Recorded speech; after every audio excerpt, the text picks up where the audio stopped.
We're gathered here under the question, is the press still the fourth estate in America?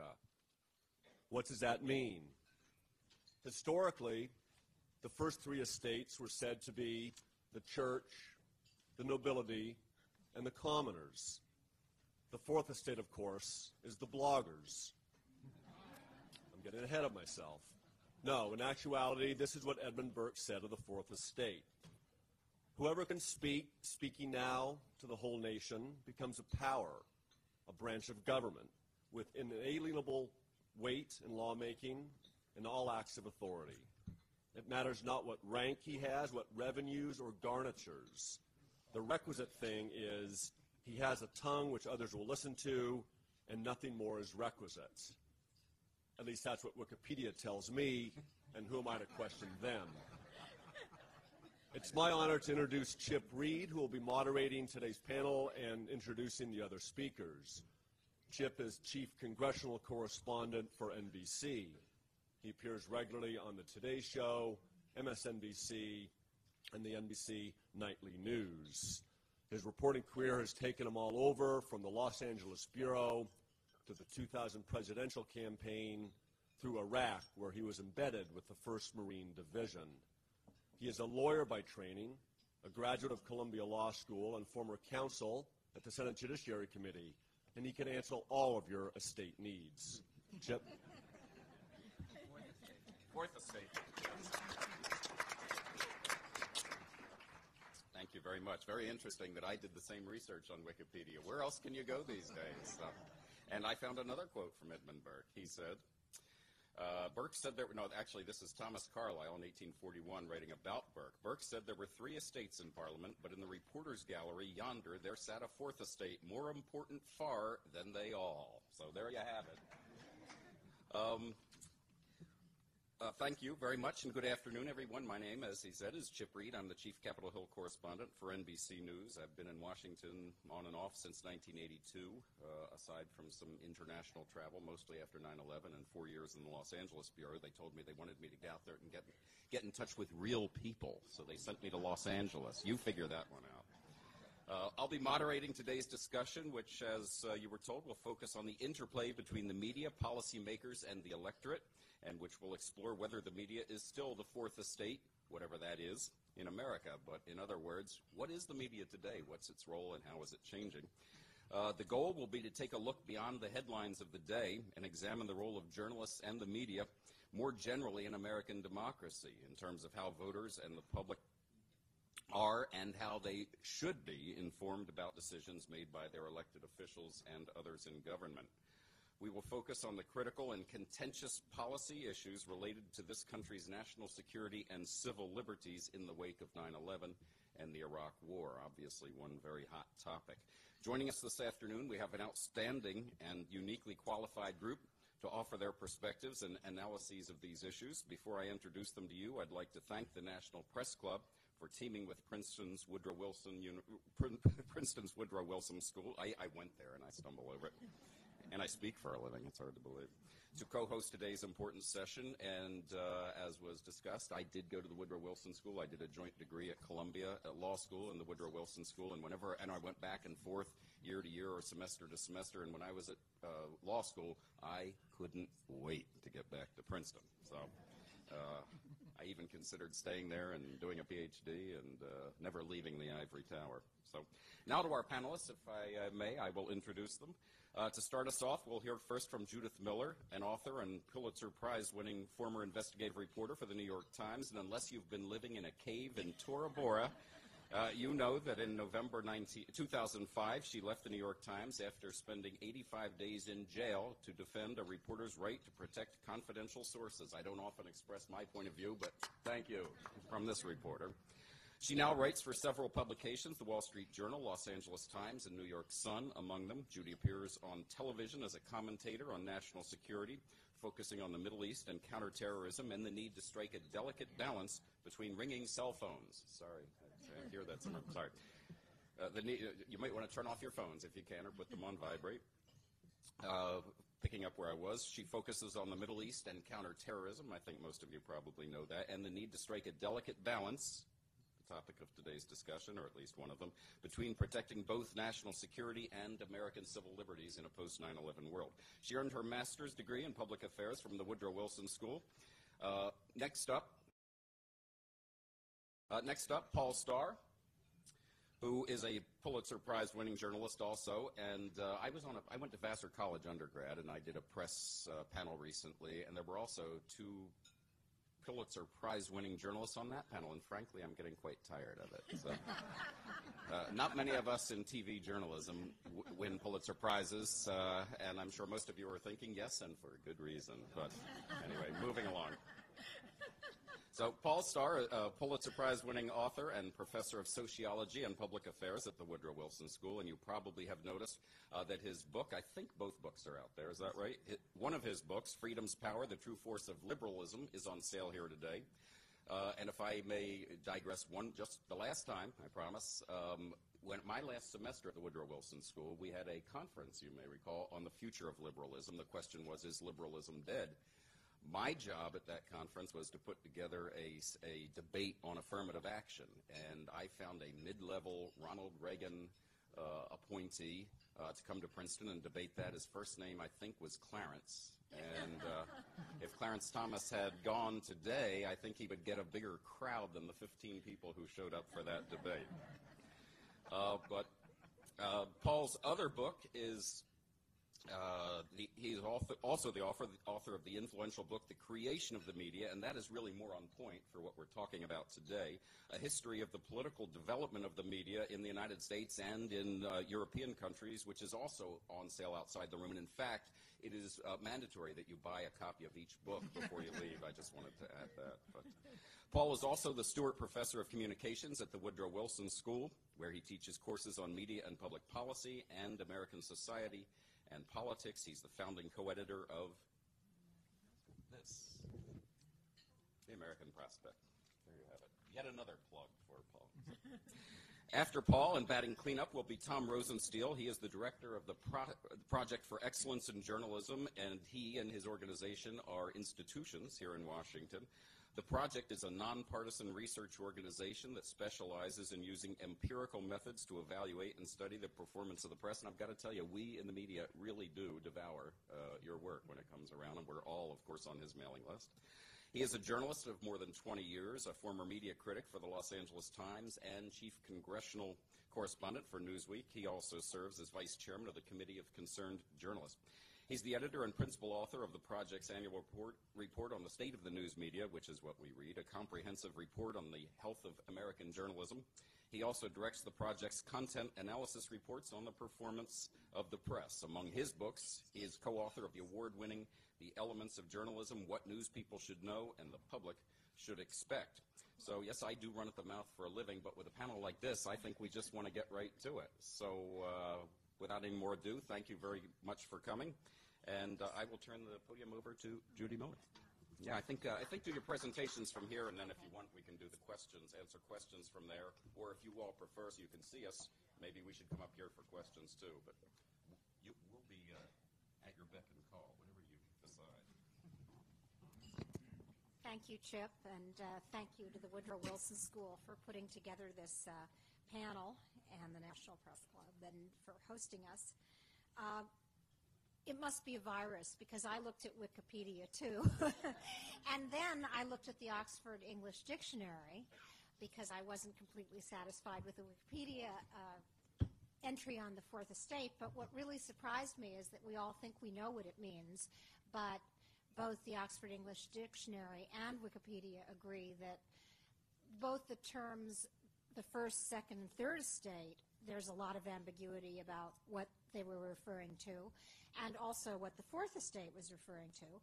You've heard one definition from Thomas Carlyle and Edmund Burke, but there is another that I wish to point out. Both of them referred to a third interpretation by Henry Fielding, the author of Tom Jones. And for him, the First, Second, and Third Estate were the kings, the lords, and the commons. And the Fourth Estate was the mob. And I always like to keep that in mind when I appear on panels about the press. And Chip, just one word, and that is, I know you don't get to win Pulitzers, but I got to win an Emmy, and it makes a much better doorstop than the Pulitzer, which is very small. Anyway, I have very little time to cover a lot of ground here, and I want to leave time for your questions, so let's just get right into it. I guess I'm here to be part of the voice of gloom, if not doom. I am deeply worried about the state of both our profession and also the trade-off, the balance between national security and civil liberties in our post-9/11 world. It is clear that on one hand, there is more news out there, or what pretends to be news, in the form of cable news, internet, and blogs. I mean, 20 million blogs at last count of a wild variety. So even the issue of who is a member of the Fourth Estate today has yet to be decided either in the courts or by the press themselves, the collective members thereof. So this is a critical question which eventually we're going to have to come to terms with, because increasingly reporters are finding themselves in the courts, and hopefully not in jail, but certainly in the courts, with our prerogatives, things we took for granted, being challenged. I think that this balance, this struggle now with the government, has to be seen in the broader context of growing pressure on the media, especially in the wake of 9/11, but quite frankly, it started before 9/11. And this balance that did exist, my own view is that we have now tilted too far in the direction of national security and away from civil liberties. In our GWAT, my all-time favorite acronym, the Global War on Terror, a war without end, a declared war, but one that has given the executive of this country a chance to claim all kinds of rights, privileges, and prerogatives that may ultimately prove not to be legal. I think this balance has shifted too far. I think the growing secrecy in our country should be of concern not just to journalists but to all citizens. This is a balance. This war between civil liberties and national security is not a new one. Always in times of war, our worst legislation was passed. I can speak now of the Espionage Act of 1917 and the Sedition Act of 1918, which gave the authority, the government the authority to root out seditious material, as it was, of course, defined by the government, and which is now being used against two members of AIPAC in a very dangerous precedent, a case which I wish were getting far more publicity than it is. I'm deeply troubled by the use of this law against AIPAC, and I'm particularly worried about the current Attorney General, and we'll see how long he lasts, his threat to use this law against journalists for the distribution of classified information.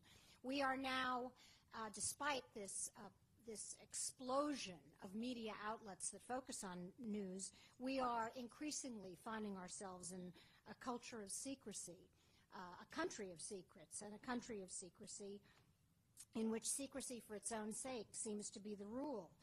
The FBI's acknowledgement this week of last week of the misuse of the famous national security letters, coming on top of the disclosure by my former colleague and excellent journalist Jim Risen of the NSA's warrantless electronic surveillance program, and all of the other disclosures we've had. I don't think I need to repeat them in this room, should raise serious questions about where we are headed.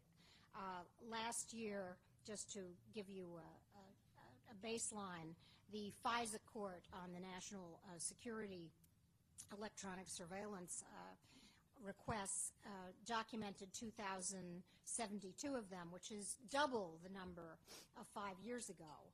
I think a lesser-known case in which I was recently involved than the one that you all know about but one that is terribly important and I think has very dangerous ramifications, is the telephone records case. Again, Patrick Fitzgerald was the prosecutor in which the New York Times and I fought and lost an effort to stop the government from getting my home, office, and cell phone records for a period after 9/11 in connection with an investigation I was doing into Islamic charities. OpenTheGovernment.org, a watch group, says that the federal government classified an all-time record of 15.6 million documents in the last fiscal year, which works out to roughly, according to another organization's count, 125 a minute. I said, hey, that's impossible. The federal government doesn't do anything that quickly. But apparently it does do this, and it spent about $7 to $8 billion doing that, classifying documents in 60 different classifications of secrecy.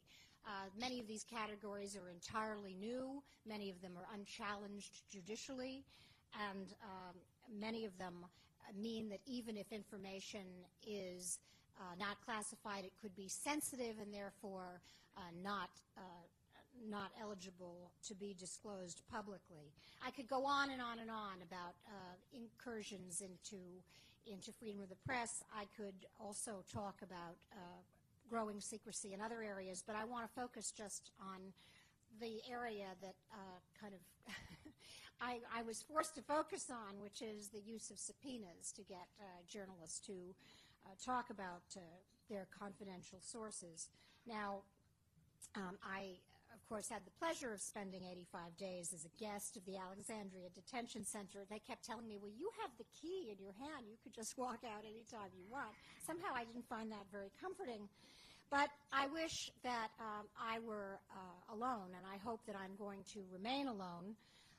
But, in fact, I'm not, because at the moment, according to Lucy Dalglish's organization, a press watch group, there are at least 70 subpoenas out there to journalists in various stages of federal investigations involving us. And as we meet here today, another young journalist, and once again there's an argument about whether or not he is a journalist. I believe if it walks like a duck and quacks like a duck, it is a duck, and Josh Wolf is a duck, and he's a journalist who has been in jail now, who has broken the Judy Miller and the Vanessa Leggett records on time for incarceration protecting sources.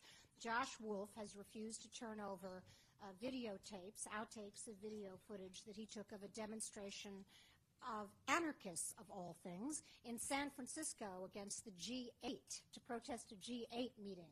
And yet this young man has found himself in jail, and with nary a peep. I mean, there's been really very little reaction, even among the media, to the jailing of this young man. And so I think there's enough here to justify enormous concern about attacks on the media. We do enough to ourselves, of course, but from the government, efforts to really make it harder and harder for us to do our jobs. I believe that protecting sources is absolutely crucial. I have no regrets about the decision that I made to do that, nor do I have any regrets about coming out after my source wrote me a letter and that I was able to publish, authorizing me to finally talk about what he had told me. We all know how that has come out, but I think that we, as a profession of journalists, have a lot to be concerned about, and I welcome your questions, and I look forward to hearing what my other panelists have to say, and I hope that they're slightly less gloomy than I am at the moment. Thank you very much.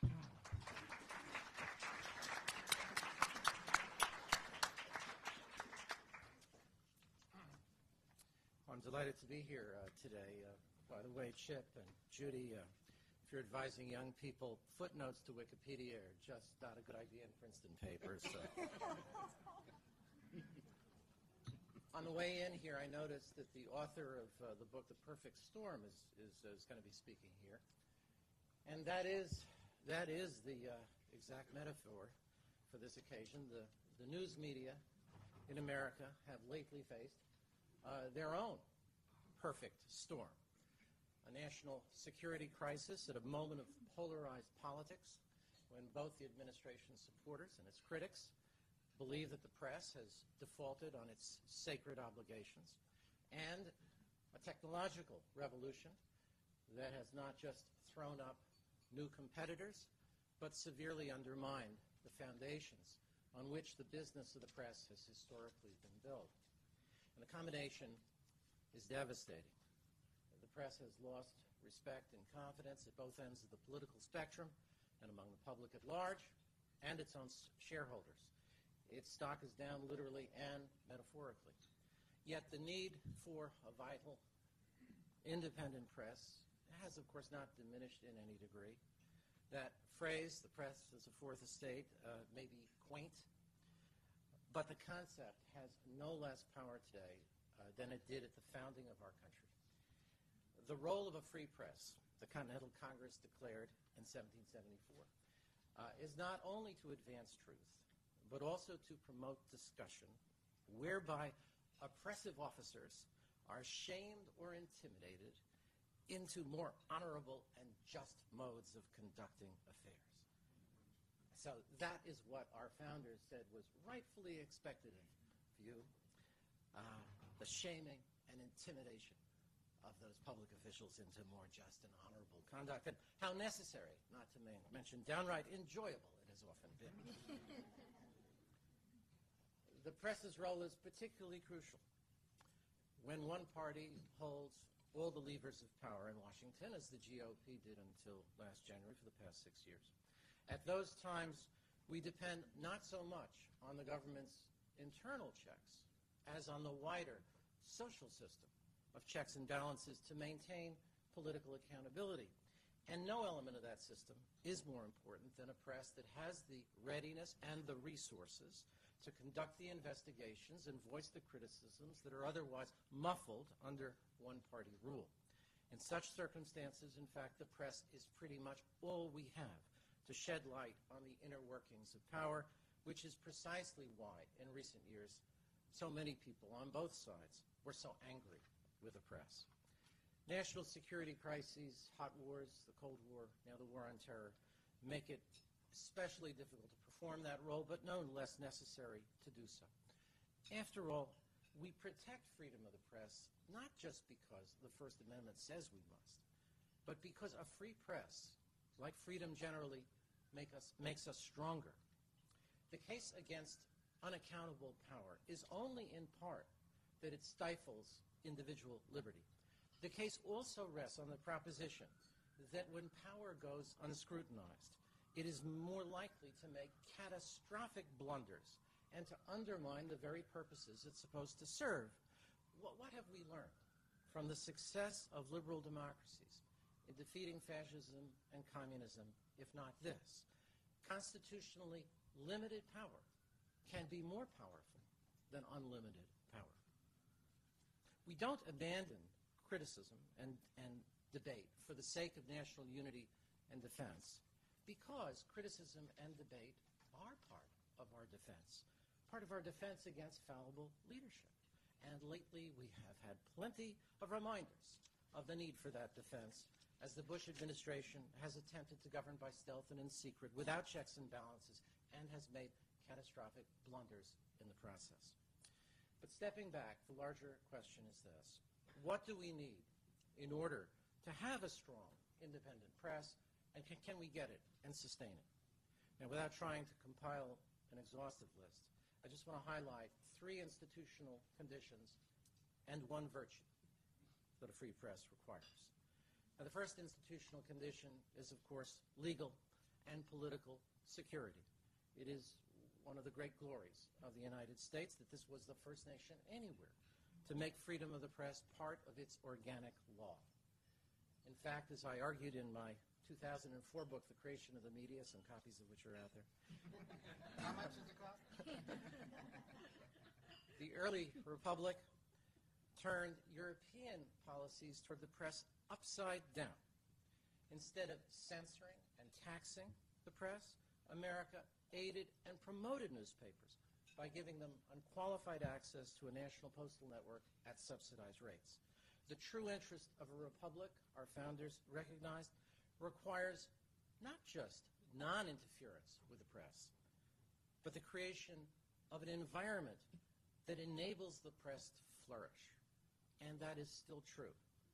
Constitutional guarantees help to foster that environment, but inevitably there are gray areas where rights are not secure and where the press depends on the government's goodwill, or at least its forbearance. And journalist privilege is just such an area today. An aggressive use of prosecutorial power can clearly make it impossible for journalists to fulfill the larger and legitimate purposes that a free press ought to be expected to serve. A second institutional condition for a strong and independent press is professionalism in the press and in other institutions. Professionalism itself is a check on political power and on commercial pressures as well. People have scant hope of getting the facts unless there are professionals who are committed above all to getting the facts to them. And especially now in a digital world where opinion is cheap and ubiquitous, trustworthy professionalism ought to be treasured as an asset of undiminished value. A third condition is the media's economic strength and self-sufficiency. It is a fine thing to guarantee freedom of the press, but a press that cannot stand on its own has no hope of standing up against the government, nor for that matter, against powerful commercial interests. And that is why, when all the sound and fury of the political travails of journalism in the Bush era have passed, the true watershed of these years may be remembered as the end of the news business, and particularly the newspaper business as we have known it. Now, some of the current decline in the industry is merely a return to competition after a long era when many newspapers had none. Warren Buffett, in his recent annual report to shareholders, wrote the following. The newspaper business used to be as easy a way to make huge returns as existed in America.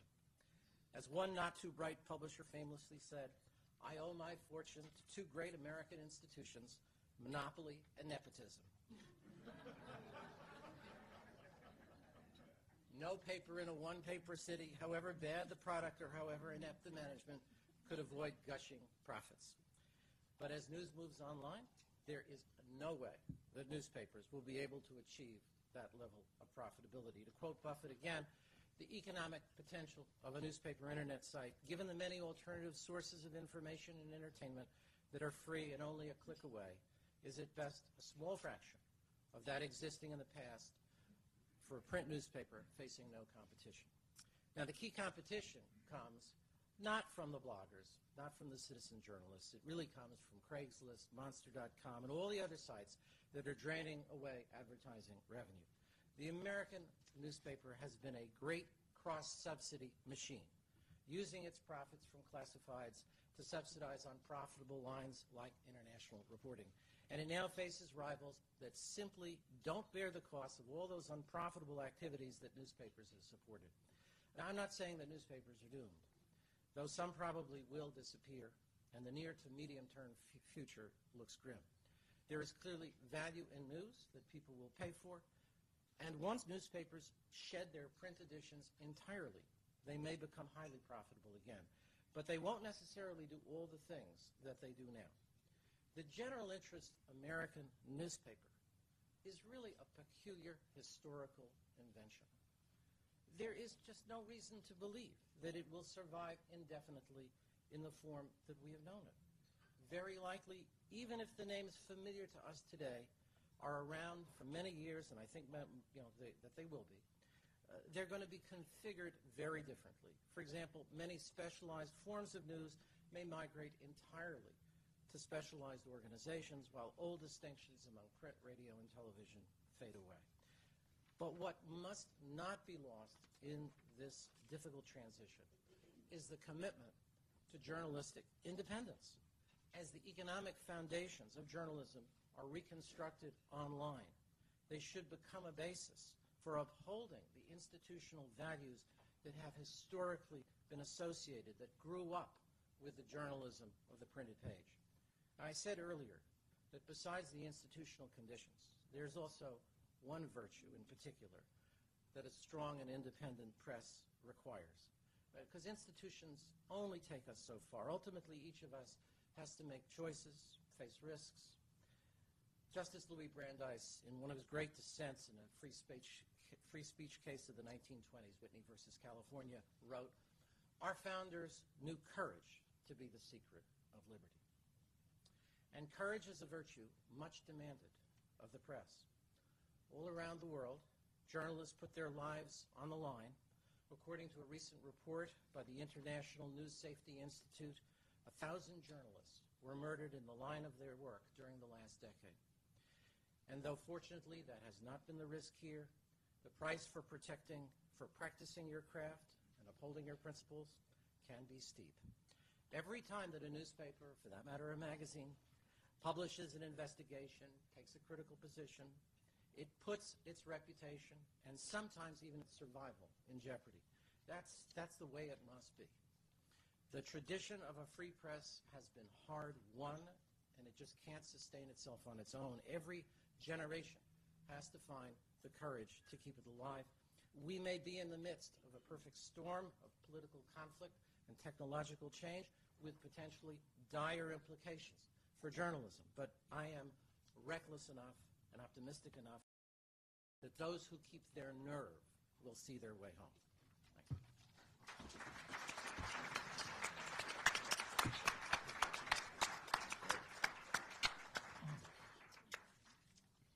Well, I want to say two things at the outset. The first one is that the rule at Chevy Chase Elementary School for where my daughter goes, and is in the 6th grade, is that you're not allowed to quote from Wikipedia. So I just wanted to point that out. It's not just Princeton. The other thing is I want to complain about having to follow one of the country's singular and most penetrating analysts of the press. It's not fair to me as an old hack. But such is my lot, so I will do my best.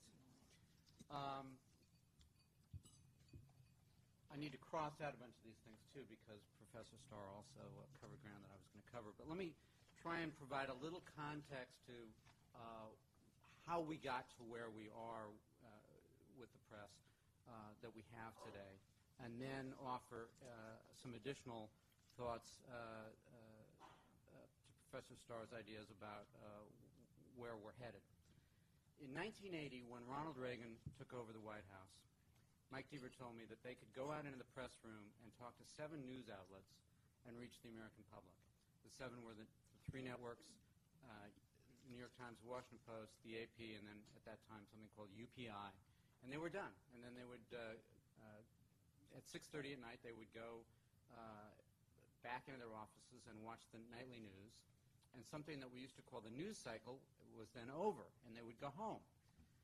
When it was one of the great geniuses of the Reagan White House is they actually went home. Today, those 7 outlets is some other number, whether it's 70, 700, or 7,000. I don't know. It doesn't really matter, but it's a lot bigger. And the consequence of that proliferation driven by technology is that most of the outlets that we now get information from have a smaller piece of the pie, a smaller audience. And with a smaller audience, that has meant pressure on their revenues, and with pressure on revenues, they've cut the resources that they can devote to news gathering.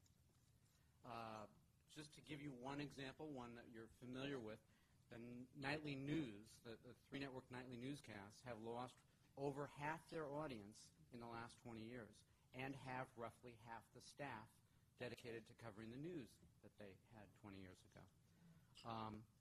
Now, what's going on with all these other news outlets that we now get, news outlets or information outlets that we get material from and spend our time with? Well, the dirty little secret of the information revolution is that most of it is about repurposing or representing second-hand information. It's not about original news gathering.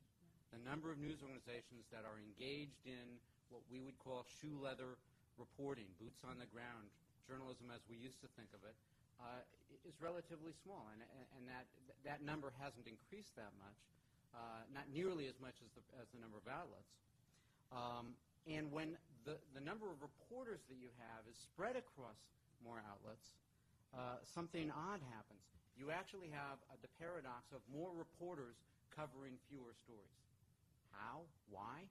Because each one of these news outlets that's sort of doing headlines and sort of a cursory presentation of the news, to the extent that they have their own reporters, they still have they have to be devoted to the big stories of the day. So there are more reporters registered to cover the White House than there were 20 years ago, but there are fewer reporters at the agencies around Washington. When you have fewer reporters inside your news organization, and they're stretched thinner across more outlets because this diminished group of reporters at NBC News is now also presenting information for MSNBC and the web and other outlets. When you stretch your people thinner, it means that the story that takes 3 weeks to do and might not pan out is less likely to be done. That has other consequences, by the way. Although we think of ourselves as being in a 24-hour news cycle that's where things are instantaneous and then evaporate, I actually believe that what I call the meta-narrative story, the version of events that people take as the accepted wisdom of something, can actually last longer and persist in the public dialogue for longer today. Why? When I got into the news business, when I got to the LA Times, if the New York Times had a story, the LA Times or the Washington Post would say, okay, what are we going to do with the story that the Times is breaking tonight? We're either going to match it so that we don't look embarrassed, and if we can't match it, we're going to do what we sort of informally called a knockdown in the form of a second-day story. In other words, our story the next day would talk about why that story wasn't very important because we didn't have it. But each of these news organizations was intensely competitive and would not essentially repeat somebody else's scoop. Well, that's over. Now, a story that is broken someplace is not knocked down or faces this competitive skepticism.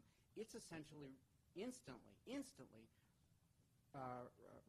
re-reported or echoed in any number of outlets and takes on a momentum of its own that persists for quite a while, weeks sometimes, before somebody takes the time to say, wait a second, I've got to now climb on top of this mountain of repetition to examine whether this is actually true or not. So there's the speed and shallowing out of the news culture has made it more difficult to be skeptical about some new version of events or new meta-narrative that takes place.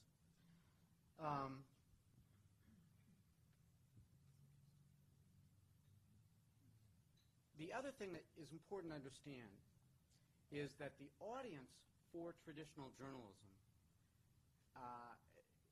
is not disappearing. It's not as though people are not interested in the news. This is something that we were all worried about. 15 years ago, a study came out called The Age of Indifference that raised serious questions about whether young people were interested in the world around them at all because they didn't read newspapers, they didn't watch television, they didn't take news from traditional news sources. Maybe they were just turning inward. We now know, 15 years later with the Internet, that that isn't true. That, in fact, young people consume news online in greater numbers than their elders do. They just consume news differently. They want the news they want when they want it.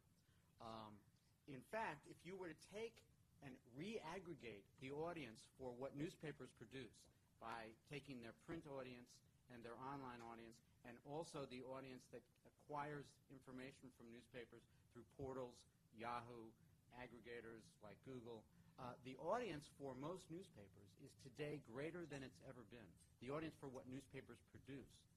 But it's scattered over more platforms, and those platforms don't remunerate news gathering the way they once did. As Professor Starr said, in effect, the crisis facing the news business is not a loss of audience per se.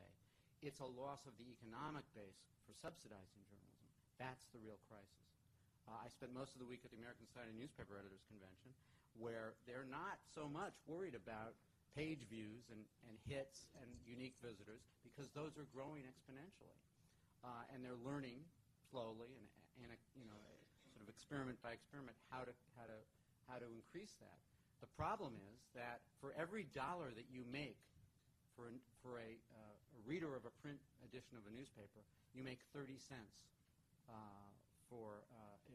if they convert to an online reader. And there is a growing sense that that gap will never fully close, except from the decline in print advertising. The reason for that is that the internet, online, getting advertising works differently, we're learning, than it does in print and in television and traditional media. Online, getting information about goods and services is an activity unto itself, more like the Yellow Pages, than it is an accidental byproduct of watching the news. I'm watching the news and there's a Toyota ad. Online, I'm interested in a Toyota. I go to Toyota.com. I design my own car. In a few minutes, I've shopped at various dealerships. I've done the whole deal and I'm done. And by the way, I never visited a news site or watched a newscast, or that it was incidental. It was not incidental. It was I never intersected with journalism in that process. That's altogether new, and that fundamentally is the crisis that faces us as a civil society. Now, a last point. The net effect of this revolution is that the role of the journalist as gatekeeper has given way. The last 100 years, you had newsmakers and you had the public, and you had one institution between them, the press, who decided, in effect, through oligarchical control, what it was that the public could learn. That was the definition of a gatekeeper. There's a famous quote from Walter Lippmann in the book Liberty and the News from 1920, in which he says, the job of the journalist is to sift through the gossip, the innuendo, the rumor, and the facts that flow through a newsroom. And Lippmann called it a sacred and priestly act in a democratic society, very romantic definition. Well, today, alongside the press sits bloggers and corporate websites and government websites and all kinds of other information through which, talk radio, etc., the public can learn things. So what becomes the role of this shrunken but still vital institution that is the only one doing watchdogging, original news gathering, etc., if that role is diminished? If we're not the gatekeeper that determines what the public knows, what role do we play? I think the role that I would suggest, and I think the one that most journalists aspire to, and the one that we're groping with with a diminished economic base, is to not be a gatekeeper, but to be an authenticator, to help a public which is more in control of its news consumption, to determine what here can I believe, what can I trust. The job of the news organization is not to say, well, we never print rumors, but help me sift through the rumors as a consumer. The second thing you need to understand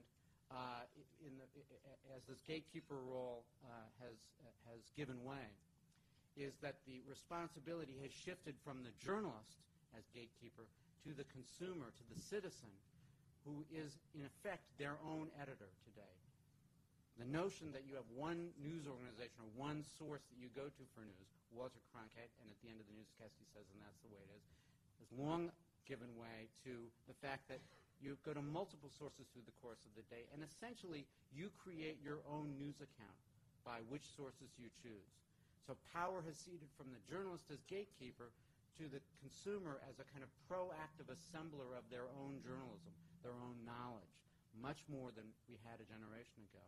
And so other parts of society need to equip citizens for how to fulfill those new responsibilities. Thank you.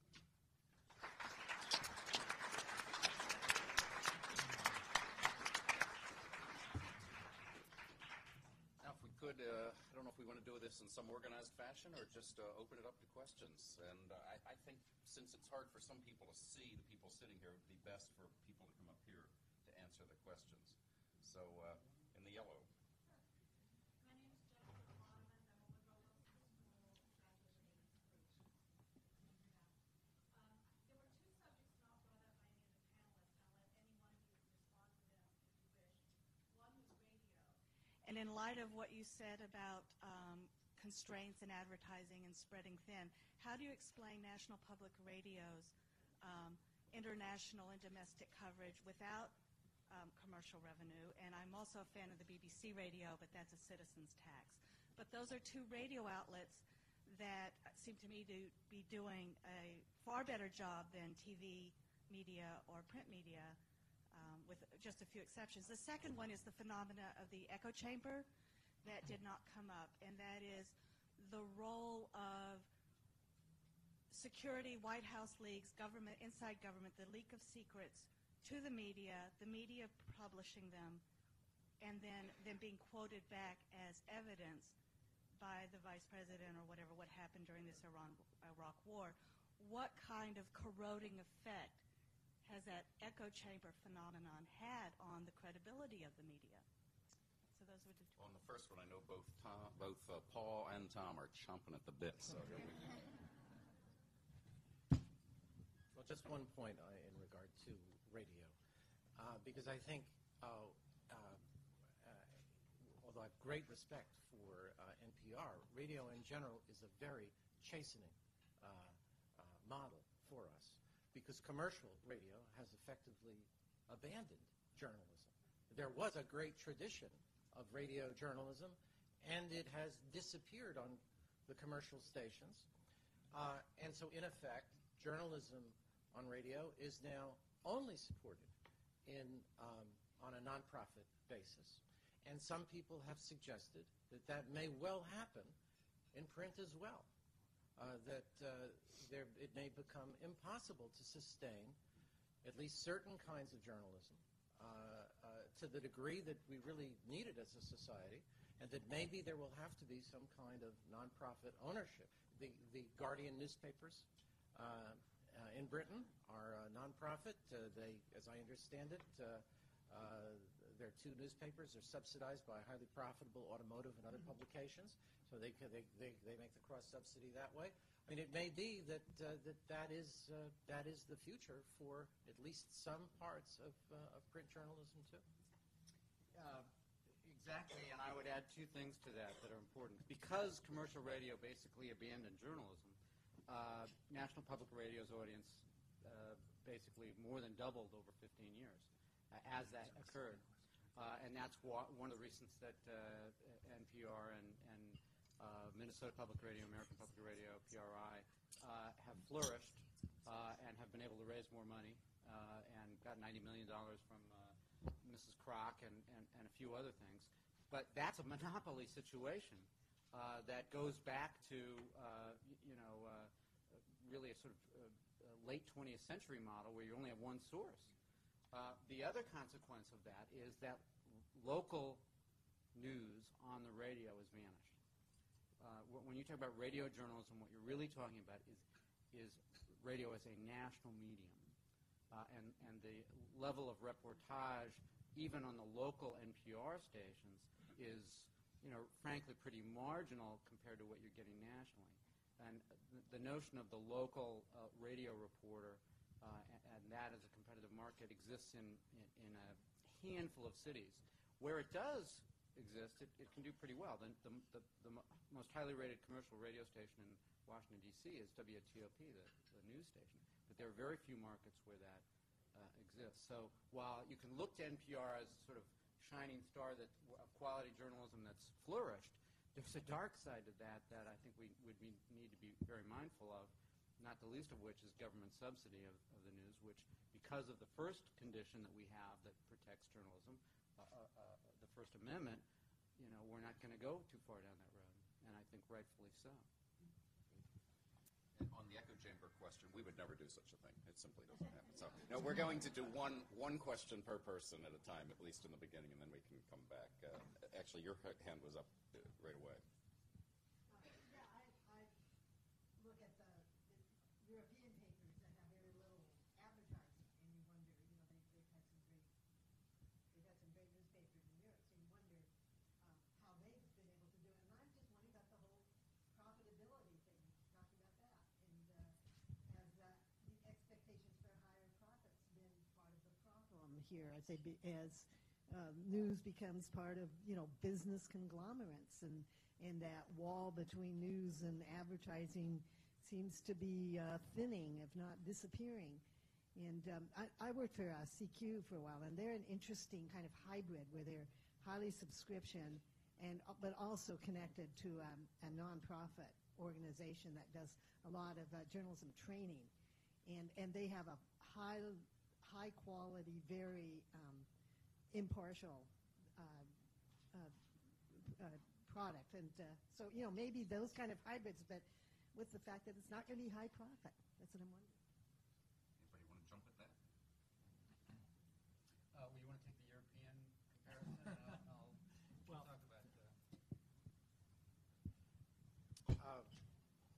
Well, in Europe, this actually goes back a long way. In the late 19th and early 20th centuries, when American newspapers began expanding to a large extent because they were getting a lot more revenue, and so they were adding pages and adding a greater number of sections and so forth. This didn't happen in Europe. European newspapers continued in the older mode of being supported by political parties, and that has still continued in many countries in Europe. So that we once had that tradition in this country, going back into the early 19th century, going back even earlier. But that's that we've left that behind. I don't think we're going to return to it. But I think the European press is weaker for not having had the kind of commercial foundation that the American press is. I'd add two other things. One, those are small countries, and they have national newspapers. We have 1,450 newspapers in the United States, and 1,447 of them are local, because we're a really big country, and the LA Times has 1 million readers and doesn't circulate outside of Southern California, outside of the LA metro area. The notion that newspapers have become greedier or more profit fixated in recent years is a myth. When it was a bigger, better, easier business, they were even more profitable. When I worked at the LA Times, when I got to the LA Times, things were great. We had 1,200 reporters in the newsroom. We flew first class. Remember those days? You could take weeks on a story, and we made 35% profit, which was good eats. The problem is the American newspaper business has become much more difficult, much more complicated because of all the things we've talked about.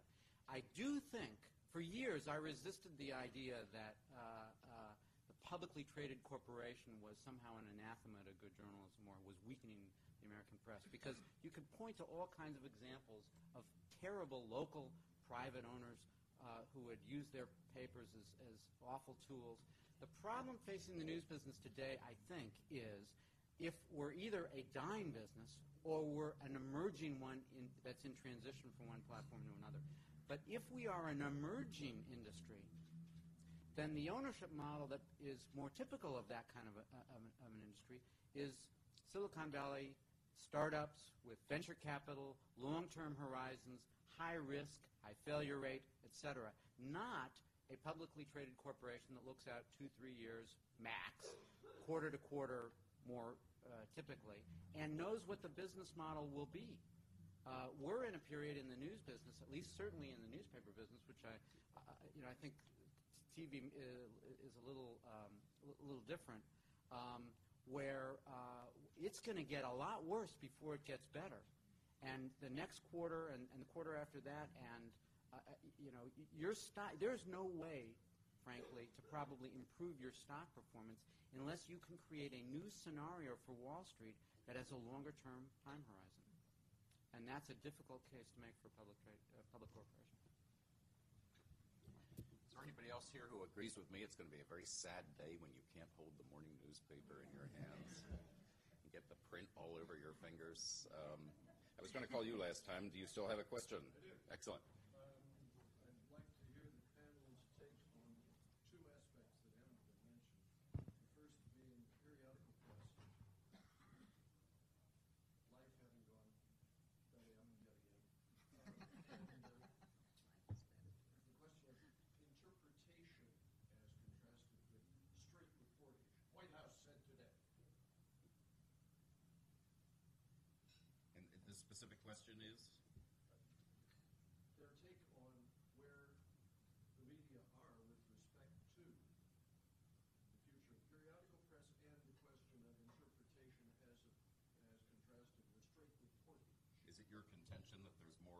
interpretation than straight reportage today? Is that the point? You're not sure. You just want to see.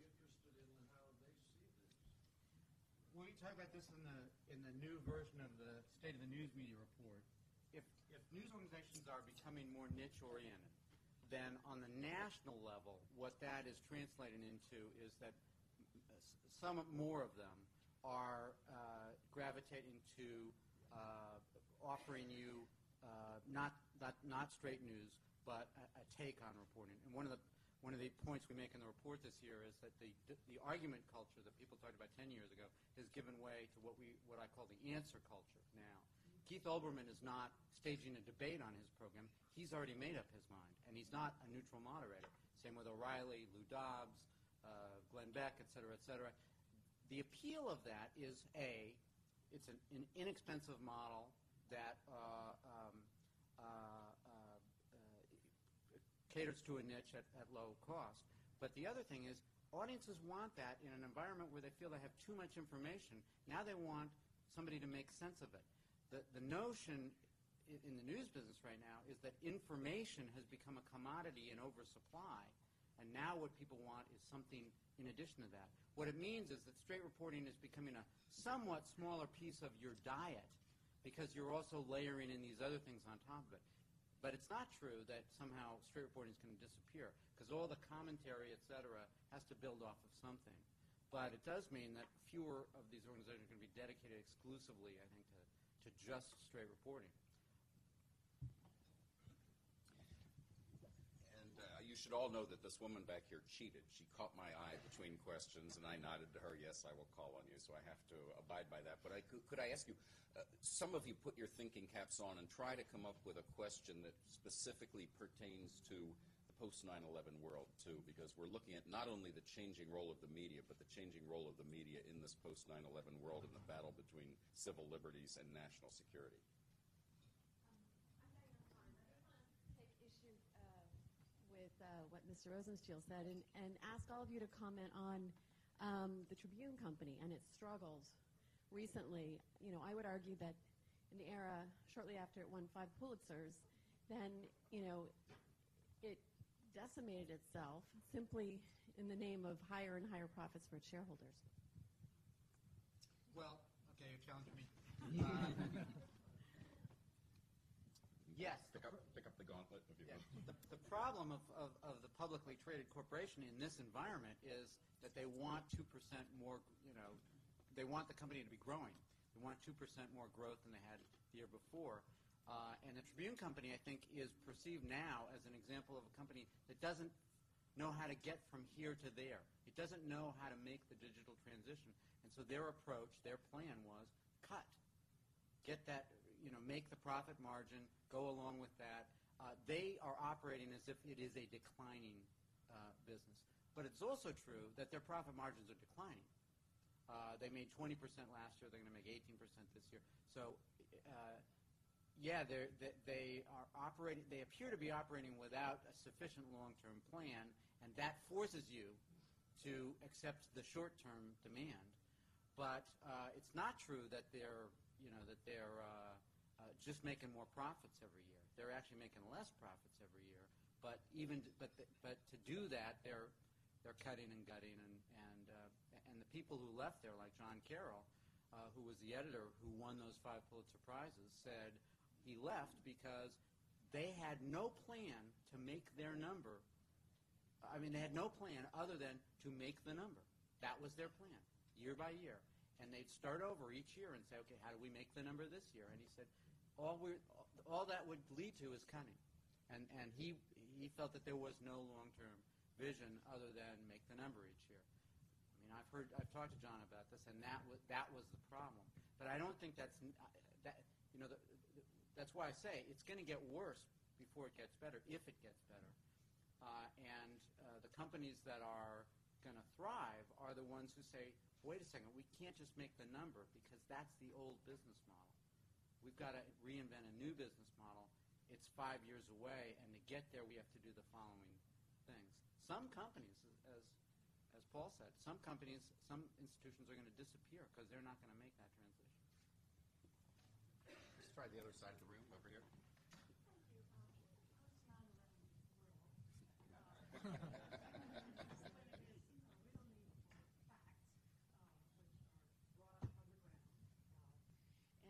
at the same time, we have kind of a growth in interpretive reporting, because of the niches, and a cutting down, a trend which has involved cutting down on foreign reporters because of costs. I do wonder what the model is going to be. Is it going to be a collaborative model that involves foreign reporters working with U.S. reporters, newspapers working together to add value to the foreign reporting?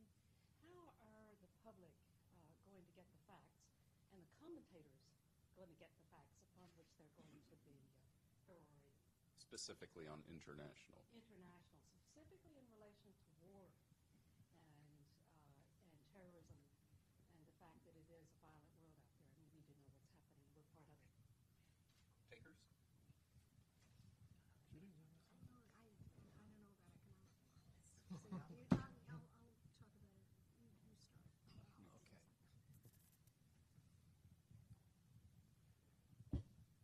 I think you may have been alluding to a recent research paper at the Kennedy School, which looked at the total number of international reporters and finds a significant decline.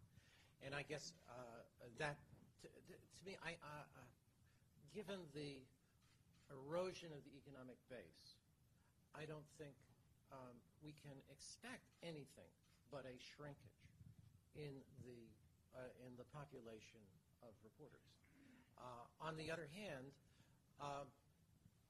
people do have access through the internet to a much wider variety of newspapers and other sources of information than they had before. So you can go to the BBC, you can go to other sources, and so it's not as though the total available information is really diminishing. But it is true that the core of reporters for American newspapers is falling and will likely continue to fall. And here I just come back to the point I mentioned before about a nonprofit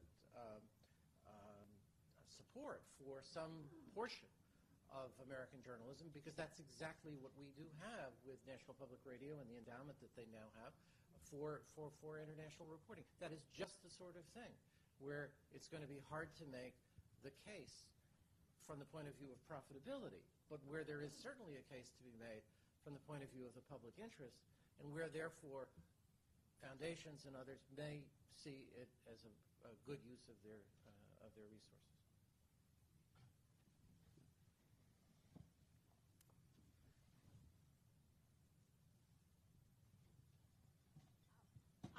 In terms of, what's the hard, fast numbers and the trends, I really have to yield to these guys because they're the experts. I share your sense, though, that there are just fewer and fewer places to go to. And as a reporter, as a working reporter, I can tell you what I could get today that I couldn't get 10 years ago. I can get Al Jazeera, and I can get a lot of these other views, other newspapers. I can get the voice of the French left in Libé easily translated on a website instantaneously. I couldn't get that before. But in terms of the core of American journalists out there working with our sets of concerns and our policy questions, that's less and less every year. I mean, I was just came back from a 2-week trip to Israel where I'm working on counterterrorism issues, and 3 newspapers in this country just are shutting their Jerusalem bureaus, including the Boston Globe.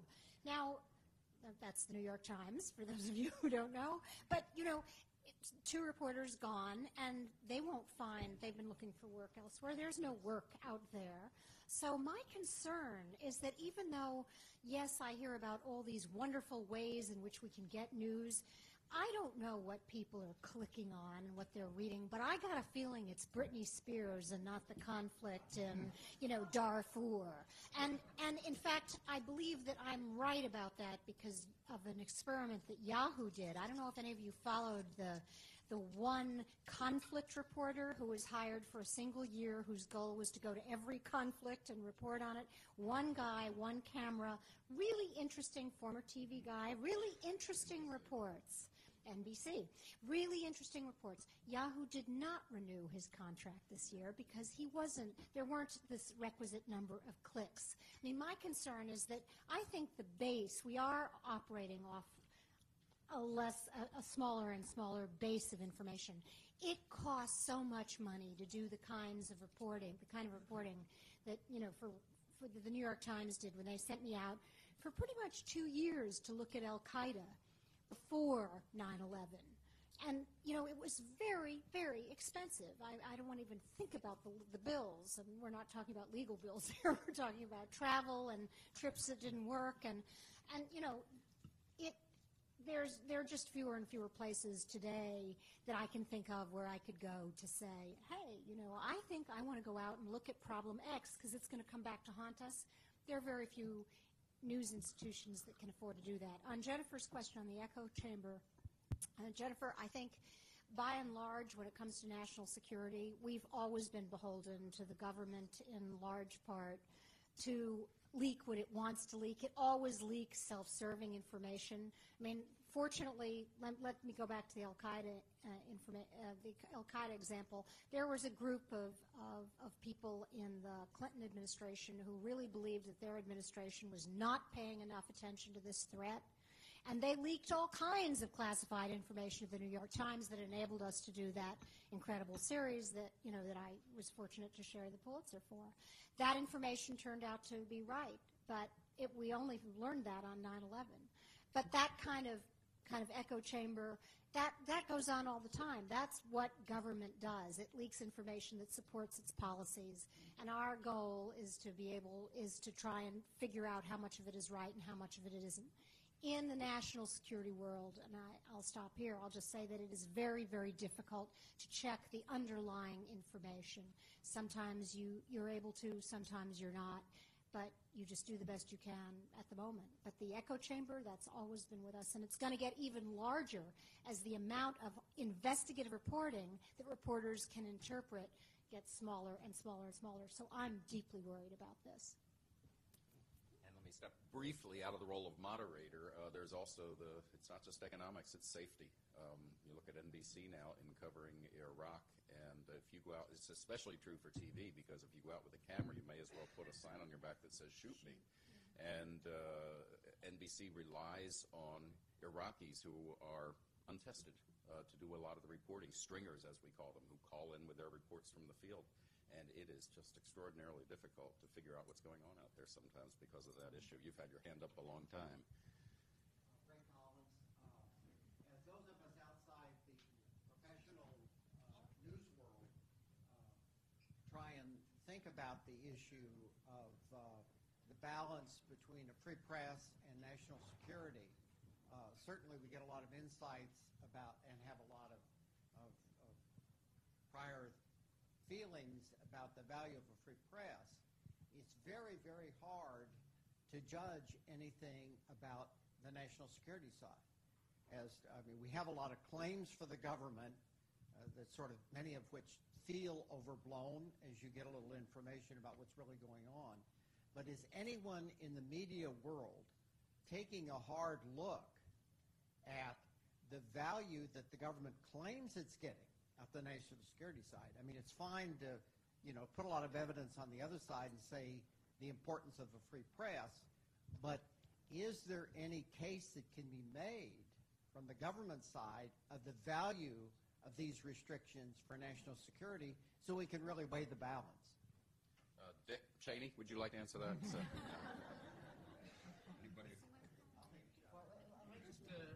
I was at the American Society of Newspaper Editors Convention most of the week, which is next door, actually. It's going on next door. And they devoted the first day of the convention to this discussion. And I would say that the answer that we heard, particularly from the general counsel from the Hearst Corporation, which was engaged in fighting the battles over trying to jail its reporters who covered the steroid scandal in baseball, she said that the news industry is so fraught with all these other problems that we've been discussing that they have become less competent at making a case for themselves for freedom of information, fighting the suits that are required to sort of dislodge information, campaigning on behalf. It was not that long ago that a case like the San Francisco case or Judy's case, you would have had newspapers all over the country editorializing in outrage over what the government was trying to do. And that didn't happen. There was almost a skepticism and a tentativeness. And several of the speakers at the convention said, you're damaging yourself in this regard. I think it's a reflection of the fact that the trust in the press, confidence in the press is down. The press is less confident in itself. It's beset with all these other problems. And we are operating, courts operate in a political context. There is less penalty for a prosecutor or a judge to jail a reporter than used to be the case. And Fitzgerald, Patrick Fitzgerald, I always get that tangled, by my reckoning, did enormous damage to the press. But because he ended up convicting someone in the administration who was engaged in manipulating the press, his press treatment was pretty good by the end. I think the consequences of that case, the use of these pernicious waivers, his willingness to essentially throw a series of reporters in jail to get at a crime that many people are not sure how serious a crime that was. In weighing, the good versus, the cost of damaging the First Amendment versus the cost of prosecuting this one case. A generation ago, Fitzgerald would have been depicted very, very differently in the press than he was today. Thank you. Is there somebody who's getting really frustrated because you've had your hand up the whole time and I haven't called on you? Okay, in the back. I don't want to get beaten up on the way out. Oh, no. Thank you. I appreciate that. My question is a bit of a twist on what we've been talking about, and that is, does the change in the news cycle to a more shallow, more rapid process, how does the panelists feel that has affected the actual process of making policy?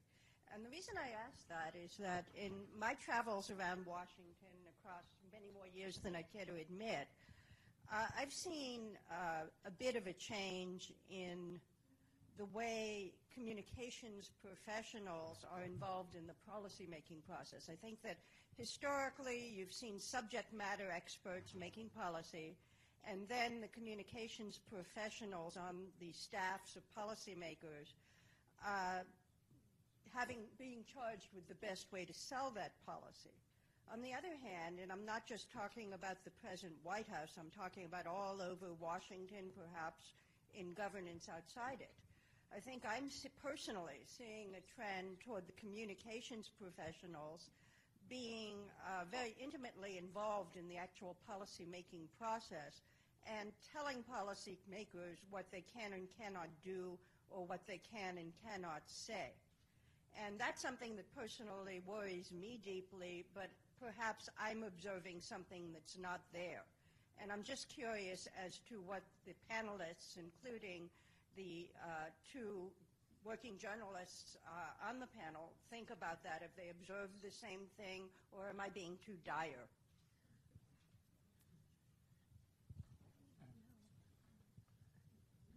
Working journalist? You're a working journalist. You get to talk about that.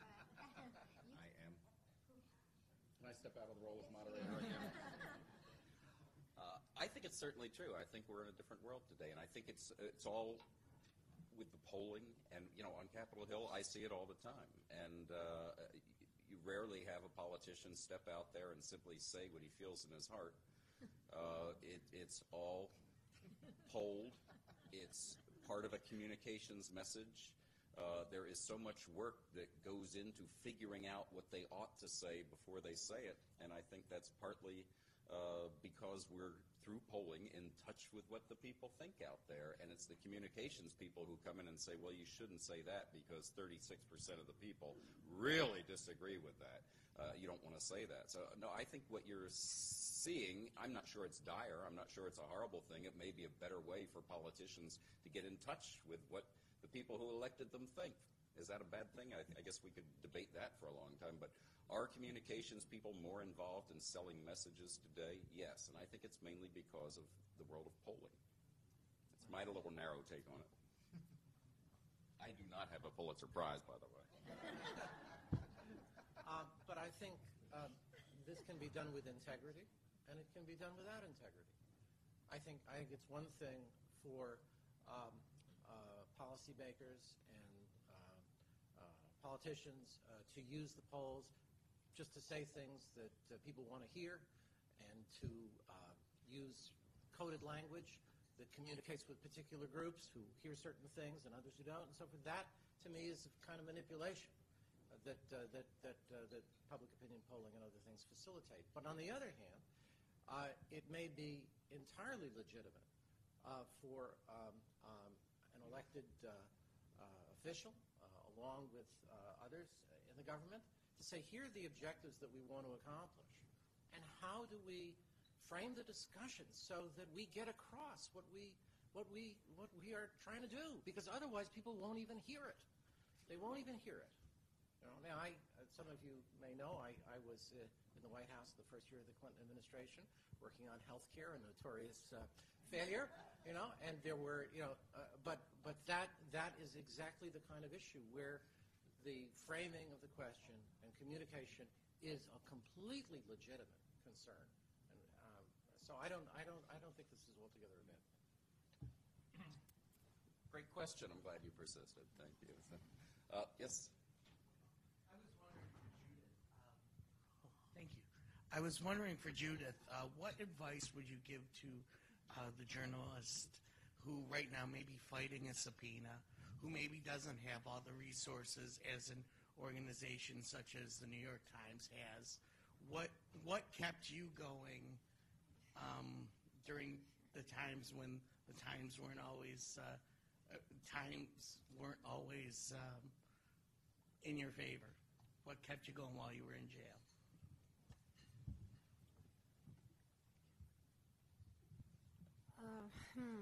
Good question. First rule, if you get a subpoena from the government, get a lawyer.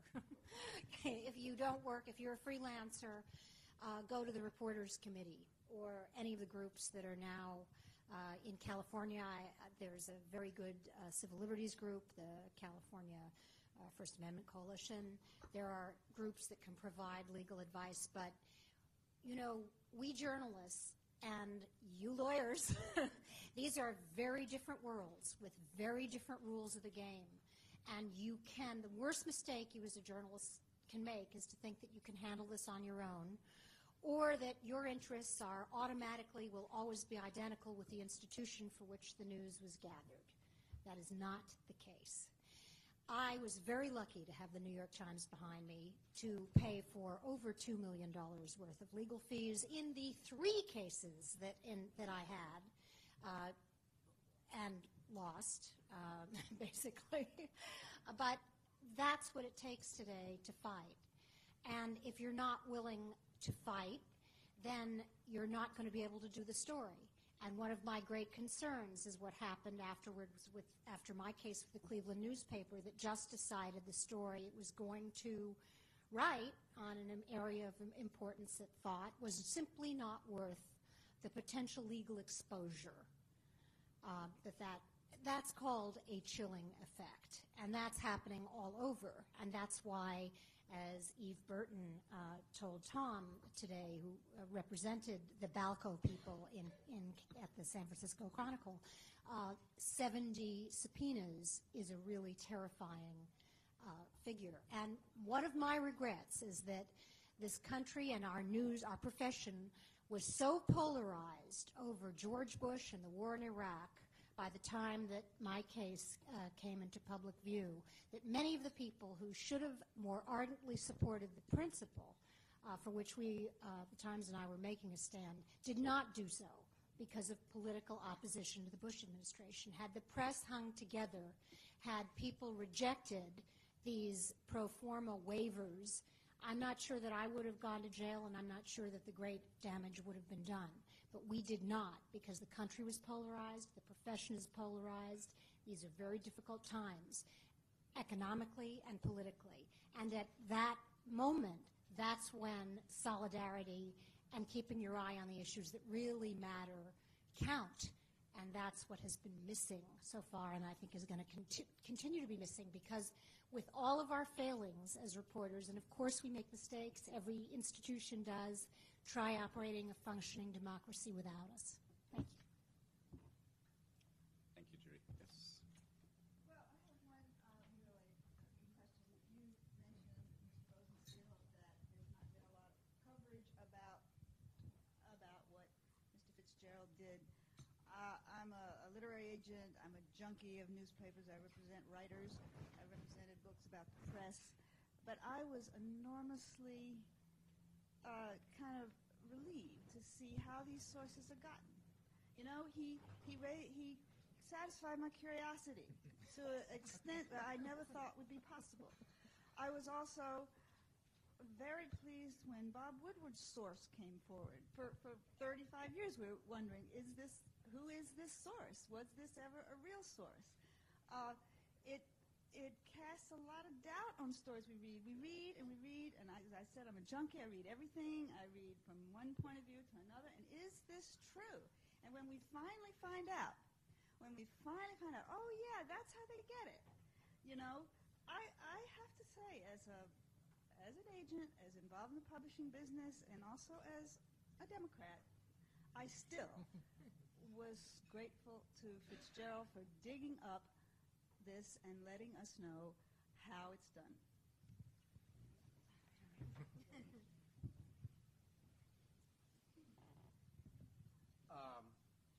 The Fitzgerald case aside, I do think that you put your finger on something very important, which is that if the press is going to survive and show that what it does has a value in the marketplace and is important for people to distinguish between what I call a journalism of verification, which is journalists going out and trying to find out what happened, versus the journalism of assertion, which is you just kind of throw stuff up and see what people might pay attention to. A first and a critical element of this of the next journalism is transparency. Journalists need to explain and bring the public, this new empowered public, into the process of how they acquire the news and what their standards are for vetting it, so that people can see, I see, that's different than Rush Limbaugh or a blog or something else. You can't, it's no longer enough, particularly when news organizations are going to have blogs on their websites, to say this comes from NBC News or this comes from the New York Times, therefore you should believe it. We've gone from what I call the era of trust me journalism to the era of show me journalism. And the me in those two phrases is different. In trust me, it's trust me, the news organization. In show me, it's me, the consumer. But the protection of sources has to have a higher priority than that curiosity that we all have. And striking that balance between show me and trust me is all the more crucial and really tough in national security, if not impossible. It's just the toughest kind of reporting I've ever done. I don't think there's an easy answer for the balance and the trade-off, but I think we risk making this a less difficult problem than it is by simply saying, what we need is greater transparency. Because the first time I go to my source and I say, I have to be a little bit more specific about the agency that you really work for, he's going to say, thank you very much. I'm not going to tell you about what I was going to tell you. And then the information won't exist in story form at all. So it's a really tough problem. I don't know the answer to it. I would agree with that, but I would say that we had gotten too far in the other direction. We reached the point where, it's standard operating procedure on Capitol Hill that press spokesmen are on background. So here's a guy who's paid out of taxpayer funding to make their boss look good, and we're protecting them. We need to tighten up the system a little bit. But I completely subscribe to what Judy says about certain zones of reporting where you have to be realistic about this. This is not a black and white deal. Right, and Judy, I think any journalist would say, is absolutely right. about protecting sources, especially on national security matters. You simply can't do the reporting otherwise. But you also make a great point that if you, the consumer, don't believe people because there's too much secrecy involved, then what's the use? What's the value in doing it in the first place? So. A little follow-up question to that. We were talking about at the table the trust me thing. When it's perceived that a reporter maybe is getting too close to the source and developing too much of a relationship. And we were talking about some of these fun little dinner events, like last night, and I think another one this weekend. I mean, is that really proper? Should the press be going to these things and laughing with Karl Rove and then, you know, obviously there's some crossing the line that may happen. I want to say one thing. I did not dance with Karl Rove. Although my producer did. And so did our White House reporter, David Gregory. But anyway. Personally, my opinion has always been that those dinners ought to just be banned, not for any great ethical reason. I just, to me, it's because, you know, you put on a tux and you form this exclusive society and you kind of elevate yourselves to like you're some kind, like you don't smell or something. I just don't like the whole idea, the gridiron dinner and all those things. I think they create this sense of exclusivity that just irritates me to no end. That's not what we're about. But as far as, you know, I think they're valuable in terms of just getting to know. So I took Rahm Emanuel to this thing. He was my guest. And there wasn't a sense of getting too close. It was a sense of getting closer like I'd like to get because I got some little tidbits of information out of him. It'll lead to some more conversations. And it will improve the sourcing and my ability to report stories. And here I am talking too much. I'm the moderator. I'm permitted. But I think you were aiming that one at me. That's what I think. Yeah. Yeah, you can. You can. I mean, for a whole bunch of reasons, I think, especially just the exclusivity thing. But the reason I love going, there's one reason I love going to them, and that's because you get to see George Bush or whoever's the president in a whole different light. And I think that's valuable. So. Yeah. Well, it is on C-SPAN.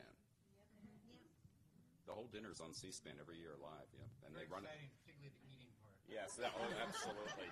Clink, clink, clink. Yes, sir. I think you've had your hand up. Oh, go ahead.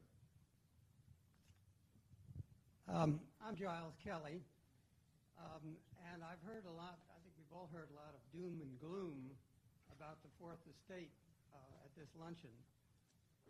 And yet I'm quite aware that the Fourth Estate recently has had some marvelous kudos. One that comes to mind, of course, is the Walter Reid story.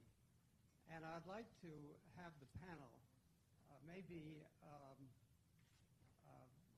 comment on what they think are the great kudos of the Fourth Estate in, say, in the last 12 months.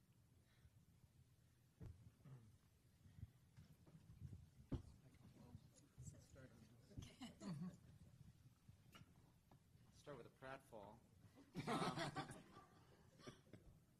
Again, at the ASNE convention, when this came up, because people have to pinch themselves and think, you know, are we going to hell in a handbasket?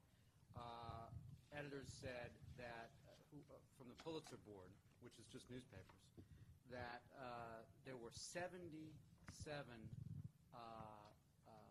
entries, I think it's the number if I recall it right, in the investigative reporting category of the Pulitzers this year, and that didn't include a new category called local reporting, which was heavily investigative as well, and that the quality of work, people said, was greater than they've ever seen it, and that there was work from places, small papers, Toledo Blade,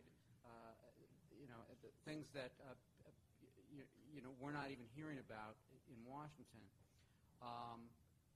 It really is, the best and the worst of times in the news business. Standards are higher than they've ever been. The sort of the coups and the scores when the press does its best work, it's probably better than it's ever been. More complete, more contextualized, fairer, more balanced, more penetrating than it's ever been. But the public is a lot more skeptical, and the future is a lot more, it's a lot more complicated. I think it's also, as people said, the press rarely functions as a surrogate opposition party. And in the first years of the Bush administration, when the Democratic Party decided to basically take a pass on challenging the administration over the war, the press did not rise up as its surrogate. And you know what? It never does, or it very rarely does. It happens occasionally. It happens locally on sort of episodes. But the failures of the press in the lead up to this war, I think, were predictable based on the political environment, and was not due to any particular manipulation or intimidation by this administration that was in any way unique. The first casualty of war is the truth, and the press typically throughout history becomes quite jingoistic when a leader says it's going to go to war, and the leader becomes very popular. And in this case, the Democrats, at a particularly weak moment, folded.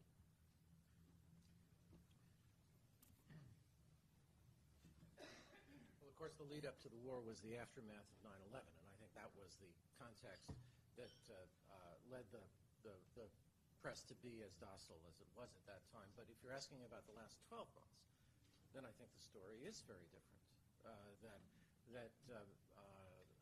The press has recovered its nerve. The New York Times has published some extraordinary stories in that period.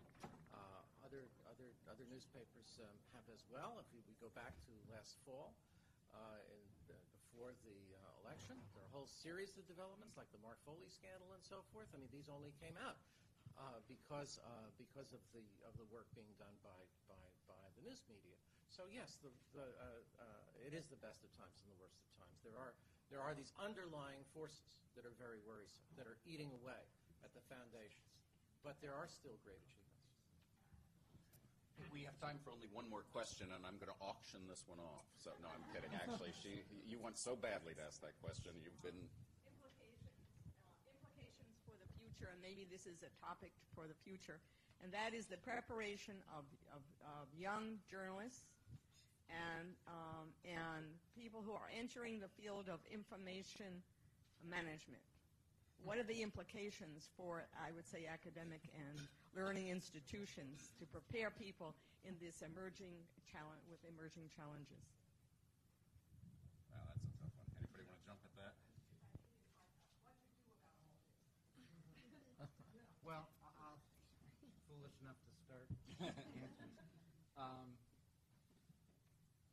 The saving grace, first of all, the saving grace of this environment is that it's easier to be an entrepreneur and to invent a new journalism than it ever has been. When I was in journalism school back in the 1970s, well, it was 79, 80 is actually when I started.